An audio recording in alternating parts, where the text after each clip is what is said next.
morning students, welcome back to the class. Students, I hope that you people are following what I am teaching you.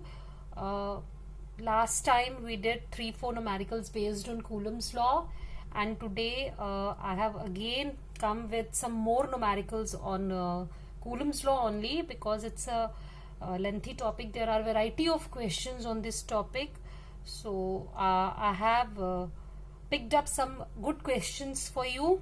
So today I'm going to discuss these questions with you. After that I'll give you an assignment of few similar questions, few similar problems. You will try to solve them yourselves, and if you find any kind of problem, you are free to ask me. So let's start with our first problem.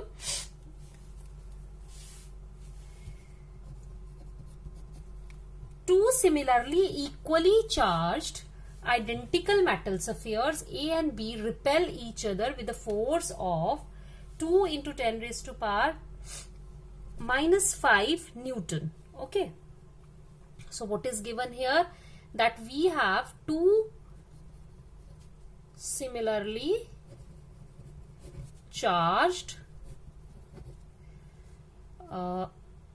identical metal spheres. Okay. ठीक है, let us say they carry Q charge each. ठीक है, तो what is the force of repulsion between them? That is K. Q square, let us say the distance between them is R. Q square into R square, and that is equal to 2 into 10 raised to power minus 5 Newton. That is given in the question. ठीक है. Now what is being asked? वो हमें क्या कहता है निकालने के लिए? The most important thing in the numerical is first you have to identify that what quantities are given and what quantities are being asked. तो इसमें ये वाला हमें चीज दी हुई है, कौन सा कॉन्सेप्ट लगेगा, कौन सा इसमें हम लोग फॉर्मूला यूज करने जा रहे हैं, वो तभी समझ आएगा जब हमें ये पता चलेगा कि हमें क्वेश्चन में गिवन क्या और हमें फाइंड क्या करना है. नाउ ही सेज कि a third identical uncharged sphere C is touched to A, then placed at the midpoint between A and B.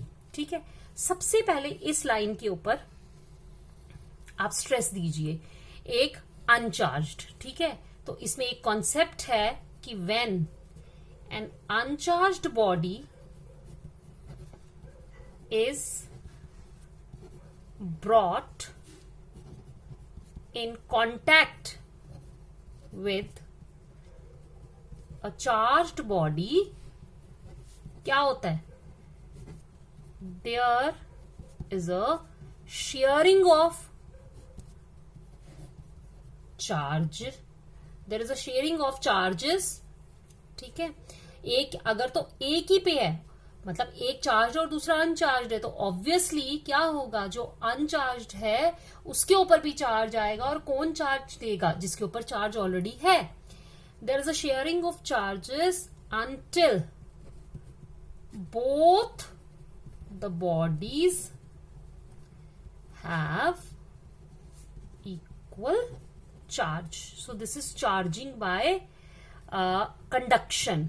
ठीक है, हमारे पास ये था, ये है बॉडी कौन सी वाली? ए के ऊपर चार्ज है Q. इसके साथ हमने कांटेक्ट में रखा किसको? एक बॉडी को, C को, एंड इट इज अनचार्ज्ड.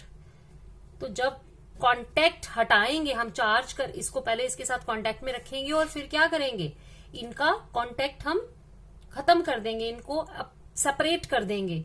तो A पर भी कितना चार्ज आ जाएगा आफ्टर सेपरेशन? Q/2. और C पर भी कितना आएगा? Q/2. ठीक है, तो आफ्टर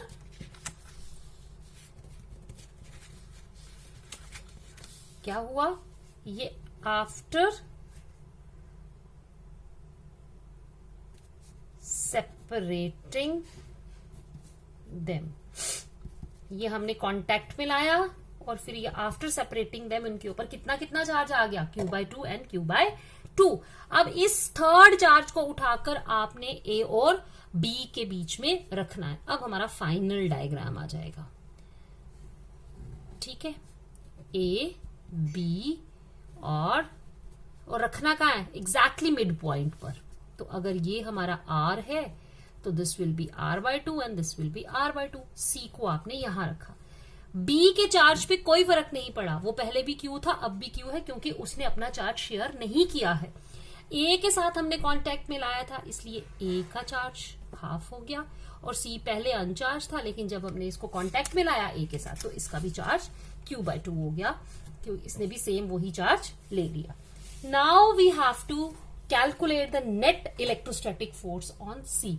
अब ऑब्वियसली ये आपका q/2 चार्ज जिसको आपने पॉइंट सी पर रखा, exactly between eight the midpoint between these two charges, ये फोर्स ऑफ रिपल्शन एक्सपीरियंस करेगा FA इस डायरेक्शन में और FB इस डायरेक्शन में। ठीक है, तो हमें क्या, ये देखो फोर्स आएगी वो equal, not equal, they are opposite in direction. ठीक है, वो तो अभी हम फाइंड आउट करेंगे, इक्वल तो आ ही नहीं सकेगी क्योंकि इसमें q/2 और इसमें q है। तो अभी फाइंड आउट करेंगे कितनी फोर्स, और नेट फोर्स जो आएगी वो हमने इसमें नेट फोर्स निकालनी है सी पर। तो सबसे पहले हम लिखेंगे FA बी द फोर्स किसके ऊपर है, on C due to A। तो मैग्नीट्यूड ऑफ FA किसके बराबर आएगी, K, देखो C और इसके बीच में q/2 का स्क्वायर, और डिस्टेंस कितना है इन दोनों के बीच में, r/2 का स्क्वायर। ठीक है, ये आ जाएगा मेरा q² अपॉन 4 और ये r² अपॉन 4। ये तो मेरा कैंसिल हो गया, तो मेरा यहां पर आंसर निकला q² अपॉन r²। ये FA की हमारी मैग्नीट्यूड निकल गई। Now similarly I'll find out the magnitude of the force experienced by C due to B, that is sorry B, FB। ठीक है, क्योंकि हमारी FA अगर force on C due to A, तो मैं लिख देती हूं FB be the force on C due to B। ठीक है, on C due to B। तो इसकी ये देखो, इसके और इसके बीच में अब ये एक चार्ज Q है, दूसरा q/2 है, और डिस्टेंस तो वही रहेगा। तो मेरा आंसर आया कि q² upon 2 into 4 upon r²। तो यहां पर जो मेरा आंसर आएगा that will be 2k q² upon r²। तो कौन सी वाली फोर्स बड़ी आ रही है, किसकी मैग्नीट्यूड बड़ी आ रही है, FB की। ठीक है, it is kq² by r² and this is 2kq² by r²। तो जिसकी मैग्नीट्यूड बड़ी आ रही है, ऑब्वियसली जो डायरेक्शन है नेट फोर्स की वो उसी की डायरेक्शन में आएगी। So net force on C is बड़ी फोर्स माइनस छोटी वाली, और जिस डायरेक्शन में बड़ी होगी उसी डायरेक्शन में हमारी नेट फोर्स भी जाएगी, और वो किसके बराबर होगी, 2kq² upon r² minus kq² upon r², that is kq² upon r²। और यहाँ पे इसकी डायरेक्शन भी दे देंगे हम, अलोंग CA। ठीक है, किस डायरेक्शन में है, CA, और इसकी वैल्यू हमने स्टार्टिंग में ही लिखी थी, वो कितनी है, 2 into 10 to the power minus 5 Newton. So this is the net force on C. Right?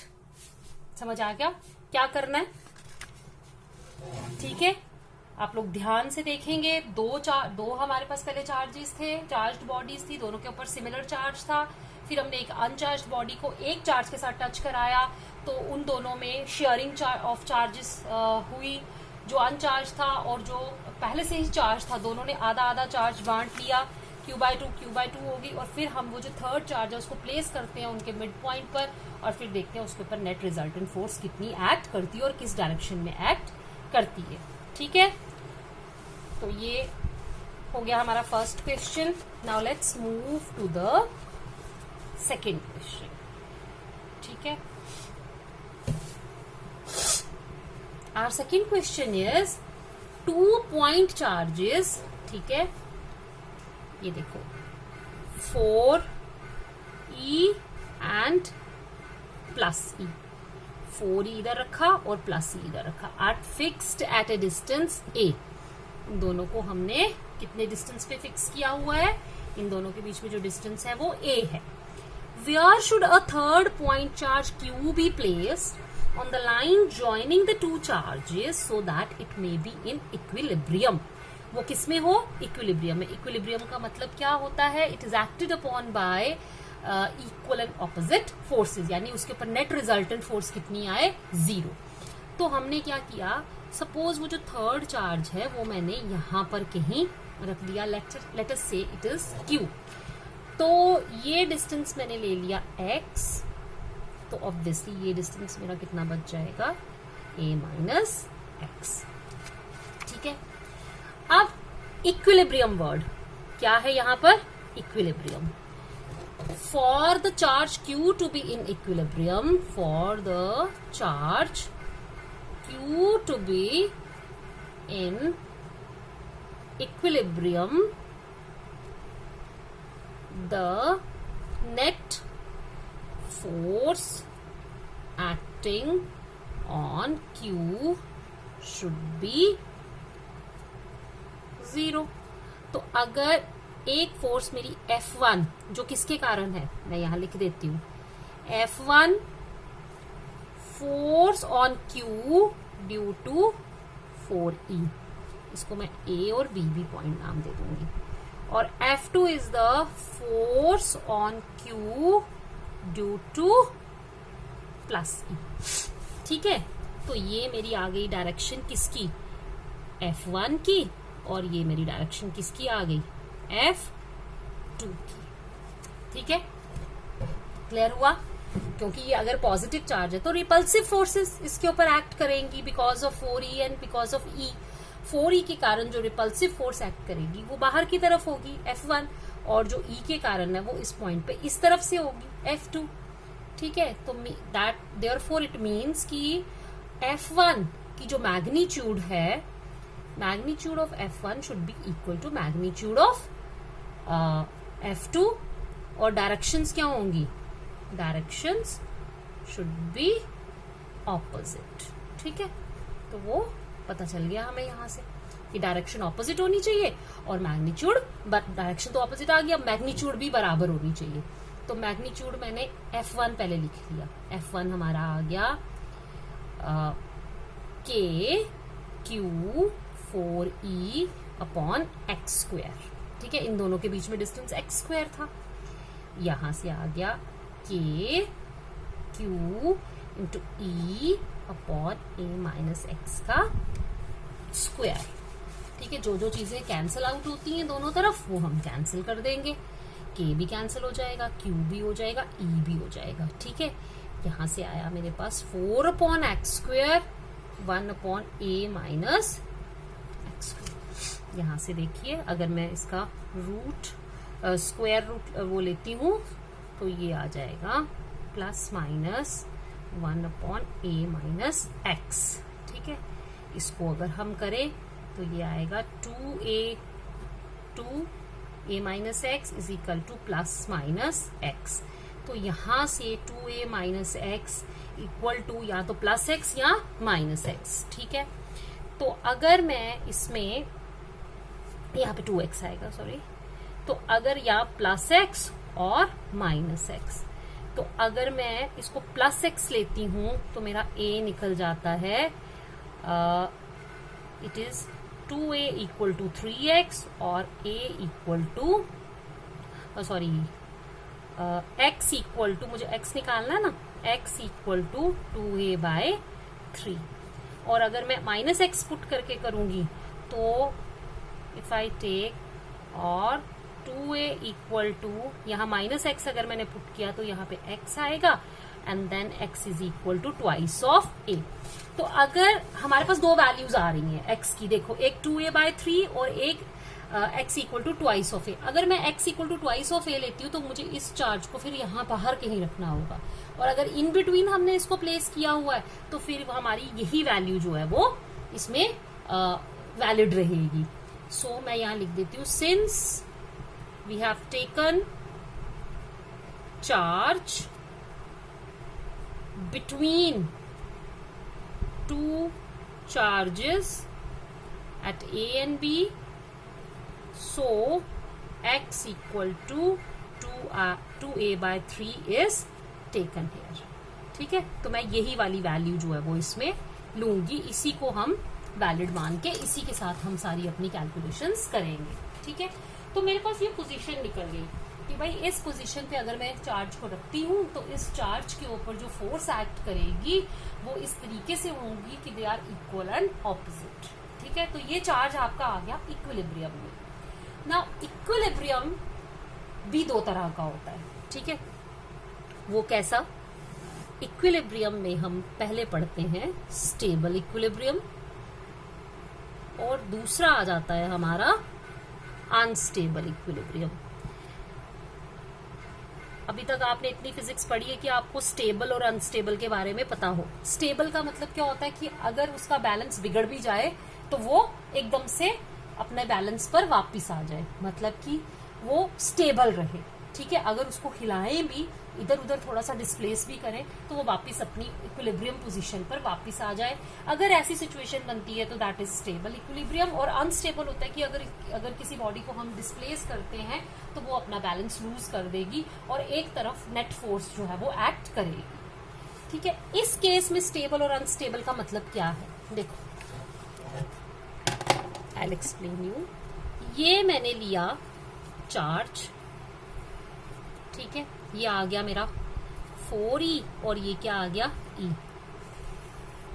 अब ये मैंने चार्ज लिया है Q, ये फोर्स है F1 और यहाँ को फोर्स है हमारी F2। ठीक है, अगर मैं ये चार्ज पॉजिटिव लेती हूँ, क्या लेती हूँ? पॉजिटिव लेती हूँ, तो आपका ये फोर्स जो है रिपल्सिव फोर्स होगी और ये भी फोर्स क्या होगी? रिपल्सिव, क्योंकि ये दोनों चार्जेस भी क्या है? ये भी हमारे पॉजिटिव चार्जेस हैं। अगर ये पॉजिटिव चार्ज लिया मैंने और अब मैंने क्या किया कि इस चार्ज को हिलाकर मैंने थोड़ा सा डिस्प्लेस कर दिया। ठीक है, इसको मैंने यहां पर ले गई। अब ये मेरे चार्ज की पोजीशन बन गई, मतलब मैंने इस चार्ज को डिस्प्लेस कर दिया। जो चार्ज हमारा पहले इस पोजीशन पर ये इक्विलिब्रियम में था, लेकिन मैंने क्या किया? इस चार्ज को हिलाया। जब मैंने इस चार्ज को हिलाया तो आप देखो इस चार्ज से 4e से इसका डिस्टेंस बढ़ गया। क्या हुआ? 4e से इसका डिस्टेंस बढ़ गया। आपको पता है जब डिस्टेंस बढ़ता है तो फोर्स डिक्रीज होती है, because it is inversely proportional. तो क्या होगा कि ये जो F1 है वो डिक्रीज हो जाएगी, F1 डिक्रीज हो जाएगी। जब मैंने इस चार्ज को यहां लाया था तो अब ये सेकंड वाले चार्ज के पास आ गया ना चार्ज। ये Q जो है इससे दूर हो गया लेकिन इसके पास आ गया, इसका डिस्टेंस कम हो गया, तो इसकी वाली जो फोर्स थी F2 वो बढ़ गई। तो F2 क्या होगा? इंक्रीजेस। ठीक है, F1 decreases and F2 increases. F2 जो थी दैट वाज क्या थी? वो रिपल्सिव फोर्स किस तरफ? वो इस तरफ थी। ठीक है, और F1 जो थी वो रिपल्सिव फोर्स थी इस तरफ। आपने डिस्प्लेस किया था इसको राइट की तरफ। तो अब आप देखो कि आपकी जो एक नेट फोर्स है वो डेवलप होना शुरू हो जाएगी, क्योंकि एक तरफ की फोर्स डिक्रीज हो रही है। पहले इक्विलिब्रियम में था तो दोनों की फोर्सेस जो थी वो बैलेंस हो रही थी। अब एक तरफ की फोर्स इंक्रीज हो रही है और एक तरफ की फोर्स जो है वो डिक्रीज हो रही है। हमने इसको डिस्प्लेस किया है टूवर्ड्स राइट।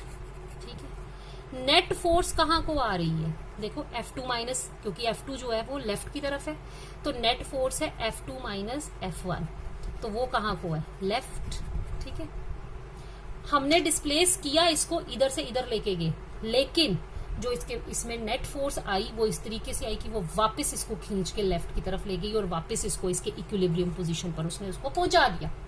मतलब हमने तो चार्ज को डिस्प्लेस किया, लेकिन फोर्सेस इस तरीके से थी कि फोर्सेस की जो बैलेंसिंग थी वो इस तरीके से थी कि वो जो फोर्स इसको जो फोर्स इसमें इस तरफ एक्ट कर रही है वो ज्यादा थी और जो इस तरफ एक्ट कर रही है वो कम थी, तो उसने क्या किया, इसको बॉडी को आगे डिस्प्लेस होने ही नहीं दिया, एक ही पर्टिकुलर पोजीशन में ये पहुंची और इसने वापस खींच के इसको इक्विलिब्रियम पोजीशन पर ये ले आई। अगर ऐसा होता है तो हम कहते हैं the body is in stable equilibrium. और बॉडी स्टेबल इक्विलिब्रियम पर कब आई, आपने देखा जो साइन ऑफ चार्जेस यहाँ थे, जो नेचर ऑफ चार्जेस यहाँ थे, अगर मैंने उसी नेचर का चार्ज इनके बीच में रखा है तो जाके ये स्टेबल इक्विलिब्रियम में आती है। ठीक है, पहले हम अनस्टेबल पढ़ लेते हैं, फिर हम डिसाइड करेंगे। अब आ जाओ अनस्टेबल इक्विलिब्रियम की बात करते हैं कि अनस्टेबल क्या होता है। यहां पर हमने 4e लगाया, यहां पर मैंने e रखा। अब मैंने इन दोनों के बीच में क्या किया है, -q चार्ज रखा, प्लस q नहीं रखा, क्या रखा है, -q चार्ज रखा है। तो सेम ये मेरा, अब देखो फोर्सेस तो आएंगी, अब ये जो आपकी -q चार्ज है वो +4e के कारण अब जो फोर्स एक्सपीरियंस करेगा F1 वो बाहर की तरफ नहीं होगी, वो फोर्स ऑफ अट्रैक्शन होगी। वो कहाँ को आएगी, ये, और इसके कारण जो ये फोर्स एक्सपीरियंस करेगा वो भी फोर्स ऑफ अट्रैक्शन होगी, और वो कहाँ को आएगी, अंदर की तरफ, वो F2 ये और ये F1 ये। ठीक है, अब क्या हुआ, यहां पर इनकी डायरेक्शन चेंज हो गई। इस समय ये इक्विलिब्रियम में है, ठीक है, चाहे पॉजिटिव हो चाहे नेगेटिव हो, ये चार्ज अभी भी इक्विलिब्रियम में है, लेकिन कौन से इक्विलिब्रियम में है। अब देखो मैंने इसको थोड़ा सा हिलाया, ठीक है, थोड़ा सा डिस्प्लेस कर दिया। जब मैंने इसको थोड़ा सा डिस्प्लेस किया तो इससे इसका डिस्टेंस बढ़ गया, इससे इसका डिस्टेंस बढ़ गया, तो इसका मतलब क्या हुआ कि जब ये वाला डिस्टेंस बढ़ जाता है तो इसके कारण जो फोर्स थी इसकी कौन सी है, F1, तो यहां पर हमारी F1 जो है वो फिर से डिक्रीज हो गई। ठीक है, अब इससे डिस्टेंस कम था तो F2 जो है वो हमारी क्या हो गई, इंक्रीज हो गई। तो ऑब्वियसली हमारी अब जो नेट फोर्स है वो net force F2 minus F1 वो किस डायरेक्शन में आ रही है, टूवर्ड्स राइट। वो कहां को आ रही है, टूवर्ड्स राइट। और डिस्प्लेसमेंट भी मेरी कौन सी डायरेक्शन में थी, टूवर्ड्स राइट। तो क्या हुआ, आपने इस बॉडी को डिस्प्लेस किया, लेकिन फोर्सेस की एडजस्टमेंट ऐसी थी कि जब आपने इसको थोड़ा सा डिस्टर्ब किया, इस तरफ राइट की तरफ लेके गए, तो नेट फोर्स भी राइट की तरफ है, वो नेट फोर्स इनको हेल्प करेगी और इधर ले जाने में, वो वापस इक्विलिब्रियम पर नहीं ला रही है, क्योंकि इक्विलिब्रियम पर यहां पर आई थी, क्योंकि डिस्प्लेसमेंट जिस डायरेक्शन में होती है, अगर रिस्टोरिंग फोर्स उसके ऑपोजिट डायरेक्शन में, याद करिए क्लास 11th में कि जिस डायरेक्शन में आप डिफॉर्मिंग फोर्स लगाते थे, रिस्टोरिंग फोर्स उसके ऑपोजिट डायरेक्शन में एक्ट करती थी, तब जाके बॉडी अपनी ओरिजिनल पोजीशन पे वापस आती थी। यहां पर क्या हो रहा है, आपकी बॉडी जिस डायरेक्शन में डिस्प्लेस हो रही है उसी डायरेक्शन में नेट फोर्स भी आ रही है, यानी कि वो नेट फोर्स इसको और डिस्प्लेस करने में हेल्प कर रही है। तो अब यहाँ पर इक्विलिब्रियम जो है वो क्या हो जाएगा, अनस्टेबल, वो वापस अपनी इक्विलिब्रियम पोजीशन पर नहीं आ रही, वो बल्कि और +E की तरफ खींची चली जा रही है। This type of equilibrium is known as unstable equilibrium. तो अब आपने देखा कि क्या इन दोनों में स्टेबल और अनस्टेबल के लिए क्या कंडीशन हुई, जो नेचर ऑफ चार्जेस इन दोनों का है, इसका और इसका, जब आपने सिमिलर काइंड ऑफ चार्ज उनके बीच में रखा तो आपका स्टेबल इक्विलिब्रियम आया। अगर आपने +4e और +E के बीच में -q चार्ज को रखा तो उनके बीच में कौन सा इक्विलिब्रियम आया, अनस्टेबल इक्विलिब्रियम आया। सपोज ये मेरे माइनस और ये माइनस दोनों माइनस होते तो फिर इसमें स्टेबल इक्विलिब्रियम आता जब मैं यहाँ पे -q रखती, और इसमें मेरा अनस्टेबल इक्विलिब्रियम आता जब ये दोनों माइनस होते और बीच वाला पॉजिटिव होता, यानी कि ऑपोजिट नेचर का बीच में हम रखते। I hope it is clear. अब क्वेश्चन है, in which case the equilibrium will be stable and in which unstable. ठीक है, तो देखिए ये तो हमें पता है ये पॉजिटिव एंड पॉजिटिव है। In this case when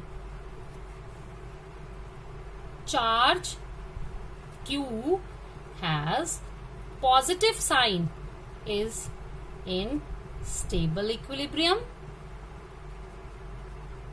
or in this case when charge Q has negative sign is in unstable equilibrium. Clear हुआ, ठीक है। Shall we move on to the next question. चलिए आ जाइए।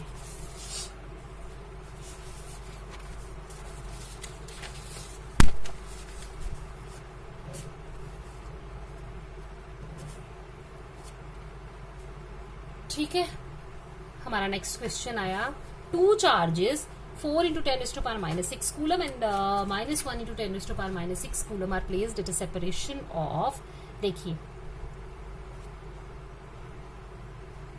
अब देखो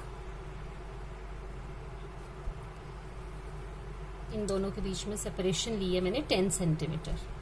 this is 4 into 10 raised to power minus 6 and this is minus 1 into 10 raised to power minus 6 coulomb. ठीक है, are placed at a separation of 10 centimetre. Where should a third charge be placed so that it experiences zero net force due to these charges? मैंने जानबूझ के ये question लिया क्योंकि अभी तक मैंने जितने भी क्वेश्चंस करवाए थे उनमें ये दोनों चार्जेस का साइन जो था वो सेम था. इसमें मेरा एक पॉजिटिव और एक नेगेटिव है. जनरली हमारी टेंडेंसी क्या होती है कि हम चार्ज को सेंटर में सब्सटीट्यूट करते हैं. ठीक है, हम चार्ज को सेंटर में जब सब्सटीट्यूट करने की जनरली हम यही कहते हैं कि लेट अस से कि थर्ड चार्ज जो है वो हमारा यहाँ पर प्लेस हो रहा है. देखो जब आपने थर्ड चार्ज को यहां पर प्लेस किया तो क्या होगा, अगर मैंने सेंटर में एक पॉजिटिव और एक नेगेटिव, ध्यान देना एक पॉजिटिव है और दूसरा नेगेटिव है, जब मैंने थर्ड चार्ज को इसके बीच में यहां रखने की कोशिश की तो मेरा इसके कारण इस पॉजिटिव के कारण इसमें जो फोर्स आएगी वो आएगी दिस वन F1. ठीक है, और इसके कारण भी क्या होगी, ये फोर्स ये इसके कारण तो रिपल्सिव है, इसके कारण क्या होगी अट्रैक्टिव, तो उसकी डायरेक्शन क्या आएगी F2. बताओ, ये F1 और F2 की मैग्नीट्यूड तो सेम हो सकती है. तो देखिए इन दोनों चार्जेस के कारण इस चार्ज के ऊपर जो फोर्सेस आएंगी उनकी मैग्नीट्यूड तो सेम हो सकती है लेकिन डायरेक्शन क्या आ रही है दोनों की सेम. तो डायरेक्शन, इसको इक्विलिब्रियम में रहने के लिए इक्वल इन मैग्नीट्यूड और ऑपोजिट इन डायरेक्शन होना है, तभी तो नेट फोर्स इस पे जीरो आएगी. लेकिन अगर मैं इस चार्ज को यहां रखती हूँ तो ऐसा पॉसिबल नहीं है. ये जानबूझकर मैंने बीच में रख के बताया आपको कि ये ऐसे केस में ऐसी पॉसिबल नहीं होगा. तो याद रखिए जब भी आपको क्या करना है, दो चार्जेस ऑपोजिट नेचर के दिए हुए हैं और थर्ड चार्ज को आपने इनके line joining these two charges के साथ के उसी लाइन के ऊपर कहीं रखना है, तो वो जो थर्ड चार्ज आप प्लेस करेंगे वो इनके सेंटर में नहीं होगा बल्कि वो बाहर होगा. तो लेट अस से कि मेरा वो थर्ड चार्ज प्लस क्यू जो है वो इस वाले चार्ज से मैंने कितने दूरी पे ले लिया, x दूरी पे ले लिया. तो पीछे जो ये बचा ये वाला चार्ज और इसके बीच में जो मेरा डिस्टेंस आया अब वो कितना आया 10 प्लस x. क्यों, क्योंकि देखो इस चार्ज के कारण ये नेगेटिव है आपका. ठीक है, इस चार्ज के कारण ये जो चार्ज है जिसको आपने प्लेस किया है थर्ड चार्ज जो है, इस माइनस के कारण वो फोर्स ऑफ अट्रैक्शन एक्सपीरियंस करेगा. लेट अस से कि वो force of attraction is this. ठीक है, और इसके कारण वो क्या करेगा, फोर्स ऑफ रिपल्शन फील करेगा. लेट अस से कि वो फोर्स कितनी है मेरी F2. तो देखो यहाँ पर ये फोर्सेस क्या आ गई, दोनों की डायरेक्शन ऑपोजिट आ गई. ये तभी पॉसिबल है जब मैं बीच में लेने के बजाय इनको बाहर लूं. ठीक है, इट इज क्लियर कि अब आपको पता चल जाएगा बीच में कब लेना है, जब ये दोनों चार्जेस सेम होंगे. बाहर कब लेना है, जब ये दोनों चार्जेस में से एक पॉजिटिव और एक नेगेटिव होगा. तो अब आ जाइए हम इसके ऊपर फोर्सेस वही magnitude of F should be equal to magnitude of F2. तब जाके हम कहेंगे इसके ऊपर नेट फोर्स जो है for zero net force on Q. ठीक है, और F1 जो है it is equal to force on Q due to, मैं इसको B रख लेती हूँ और F2 को मान लेती हूँ force on Q due to A. ठीक है, तो इन दोनों की हम मैग्नीट्यूड निकाल लेते हैं. तो F1 की मैग्नीट्यूड यानी कि वो किसके कारण है, F1 किसके कारण है, इसके कारण आपके माइनस जो B के ऊपर रखा हुआ चार्ज इसके कारण मैंने F1 को बोला. तो मेरे पास इसकी मैग्नीट्यूड आ जाएगी K Q into 1 into 10 raise to power -6. याद रखिएगा मैंने पहले भी बोला है हमने साइंस को नहीं लेना होता because we are considering the directions. और इसका और इसका डिस्टेंस कितना है x².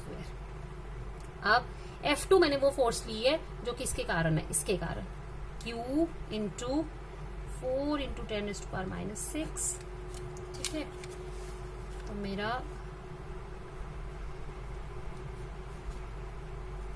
ये आएगा। अब जो जो चीज कैंसिल हो सकती है वो मैं यहां से कर दूंगी। मेरे पास आया 1/x² is equal to 4/10 plus, ठीक है, वही करेंगे हम।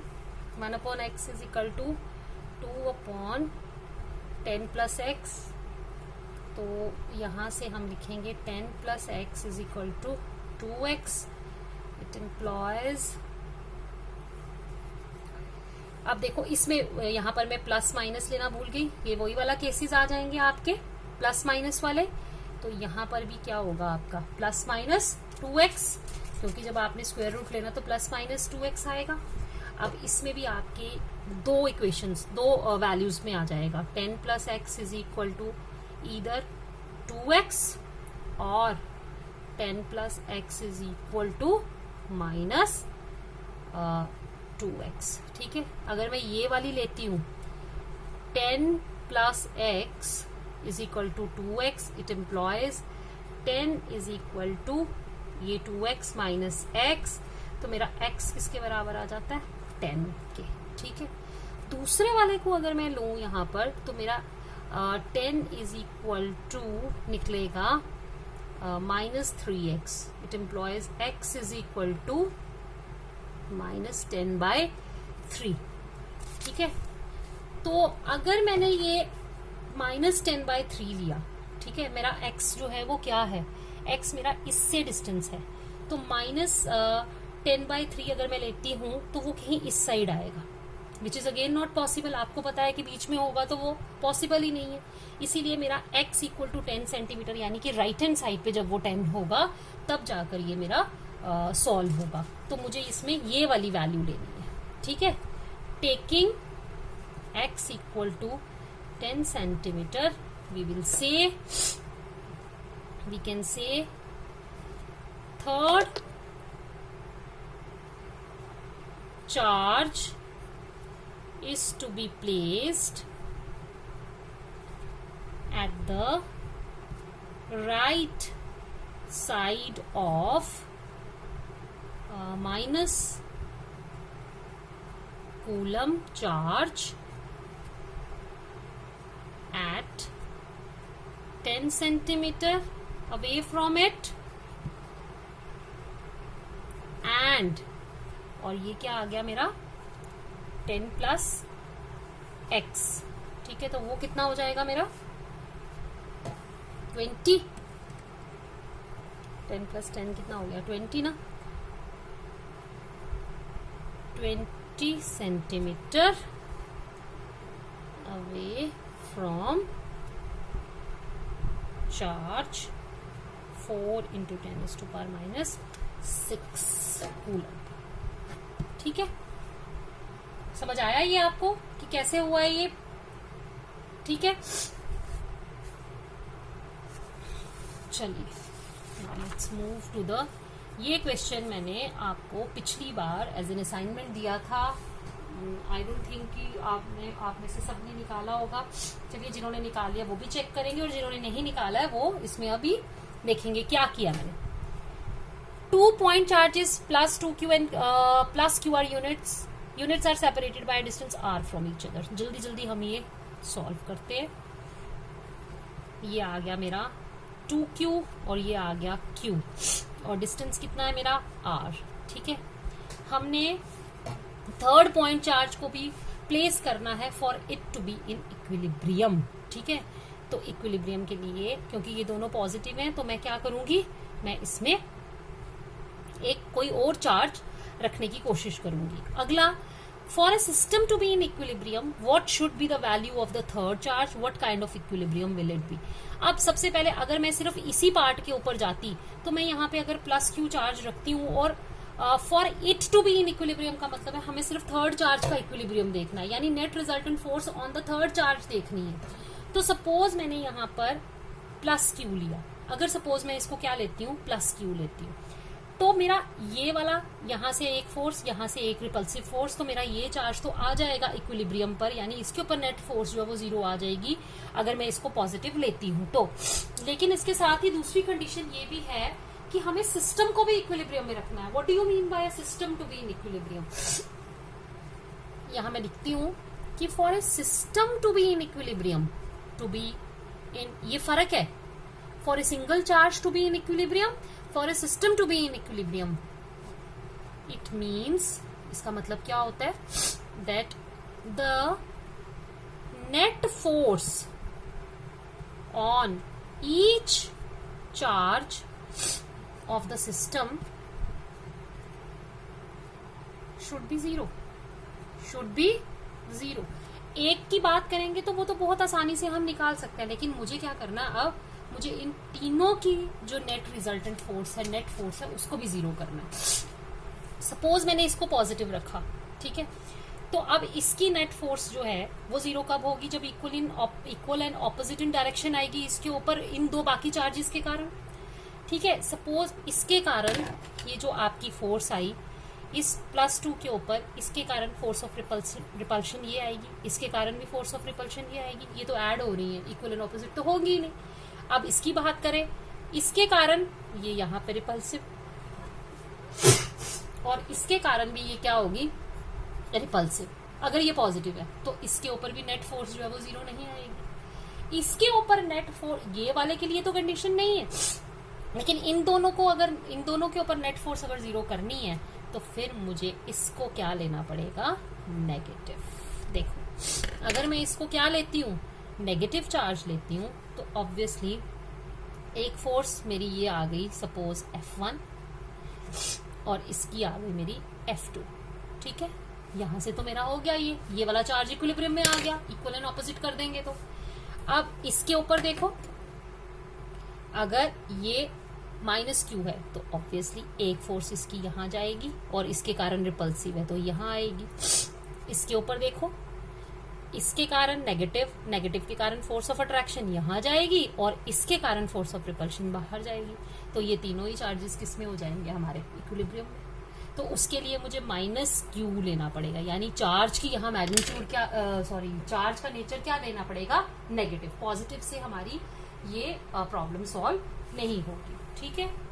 तो मुझे वैल्यू भी निकालनी है और मुझे इसका वैल्यू को मतलब मुझे इसकी मैग्नीट्यूड भी निकालनी है और मुझे इसका साइन भी असाइन करना है यहाँ पर। तो हम सबसे पहले लेंगे ए पार्ट में है, where should a third charge be placed for it to be in equilibrium? it मतलब ये वाला, तो हम लेंगे let the third charge be placed at a distance x from +2q and it will be at a distance, जो पीछे बच गया कितना है, r-x, at a distance r-x from +q, ठीक है। Therefore, for it to be in equilibrium, magnitude of F should be equal to magnitude of F2। तो suppose मैंने इसको F1 लिया तो मेरा ये आ जाएगा K 2Q into Q upon x square is equal to K Q into Q, capital Q r-x का square. K and K cancels out, small q भी कैंसल आउट, ये भी कैंसल आउट, ठीक है। तो मेरे पास आ गया 2/x² is equal to 1/r-x का होल स्क्वायर। यहां से मैं x निकाल लूंगी, x² is equal to 2/r-x का स्क्वायर और x is equal to √2/r-x। ये मेरी वैल्यू निकल जाएगी, ठीक है। ये x निकल गया। अब मैं इसके ऊपर फोर्स लगाती हूं because of other two charges. Let us से force on 2q due to minus q is, वो किसके बराबर आएगी? k 2q into q. इन दोनों के बीच में डिस्टेंस कितना है? x square. ठीक है, ये आ गया. इसको मैं and force on 2q due to plus q is F equal to 2q k 2q into q, और इन दोनों के बीच में डिस्टेंस कितना है? r square.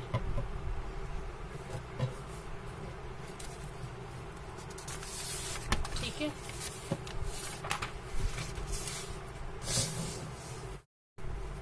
अब इस चार्ज को इक्विलिब्रियम में रखने के लिए these forces should be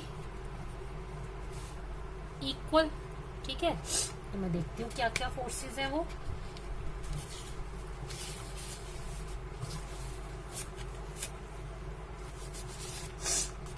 इसको हम साइड पे रखते हैं. यहां से हम लोग लिखेंगे k 2q into q upon x square is equal to k 2q into q upon r square. ठीक है, तो मेरा यहाँ से जो जो कैंसिल होता है हम कैंसिल आउट करेंगे. तो यहाँ पे आया q upon x square is equal to capital Q upon r square. तो मैंने x स्क्वायर की यहाँ पर वैल्यू लगानी है. ठीक है, मुझे वापस उस पेज पे जाने दो. आई होप, मुझे लगता है मैंने यहाँ कुछ गड़बड़ की है. देखो, हाँ, ये काट दो. ठीक है, ये काट देते हैं. इसका मैं स्क्वायर रूट लेती हूँ. देखो क्या आएगा? Under root 2 upon x is equal to 1 upon r minus x. तो मैं इसको under root 2r minus under root 2x is equal to x. ठीक है, तो इसके बाद मैं यहां से यहां पे आती हूँ. तो मेरे पास आया under root 2r is equal to x plus under root 2x. तो x common 1 plus under root 2, तो it is under root 2r. आइए लिखते लिखते हाथ से गलती हो जाती है. तो मेरे पास आंसर आया under root 2r upon 1 plus under root 2. ये वैल्यू है. ठीक है, x की. अब मुझे यही वैल्यू x की यहाँ पर जो है वो सब्स्टिट्यूट करनी है. देखो, x की वैल्यू निकली थी, वो यहाँ पर डालेंगे. वो आएगा q अपॉन आर स्क्वायर, और x की क्या वैल्यू आएगी? क्योंकि ये मैं पूरी वैल्यू लिखती हूँ, under root 2 r 1 plus under root 2 का स्क्वायर. तो देखो क्या आया मेरा यहाँ पे? q upon r square 2r square, और इसका हम स्क्वायर करेंगे तो क्या आएगा? 1 प्लस 2 प्लस क्या आ जाएगा? 2ab में 2 अंडर रूट 2. ठीक है, तो आपके पास आंसर क्या निकला? ये और ये तो कैंसिल हो गया. 2q upon 3 plus 2 under root 2. ये वैल्यू आई मेरी q की, और इसका साइन क्या लगेगा? नेगेटिव. साइन क्यों नेगेटिव आया मैं ऑलरेडी आपको एक्सप्लेन कर चुकी हूँ. मैग्नीट्यूड आ गई 2q upon 3 plus 2 under root 2, और जो इसका साइन आया वो आया नेगेटिव. आई होप ये क्वेश्चन आपको समझ आया. अगर आप एक दो बार करोगे तो ये सारी चीजें आपको क्लियर होती जाएंगी. बहुत सारे कॉन्सेप्ट्स इसमें आज आपने पढ़े हैं, रिवाइज किया. पढ़े तो आपने पहले से ही हुए हैं, सिर्फ आपने रिवाइज किए और उनको अप्लाई किया है. तो आई होप आपको समझ आया होगा. अगर आपको कोई चीज़ समझ नहीं आई है तो आप मेरे को कॉल कर सकते हैं, मुझे व्हाट्सएप कर सकते हैं, मैं आपको फिर से वो बता दूंगी. Thank you. This was all I had for you today. Thank you बच्चे, once again. Stay home, stay safe.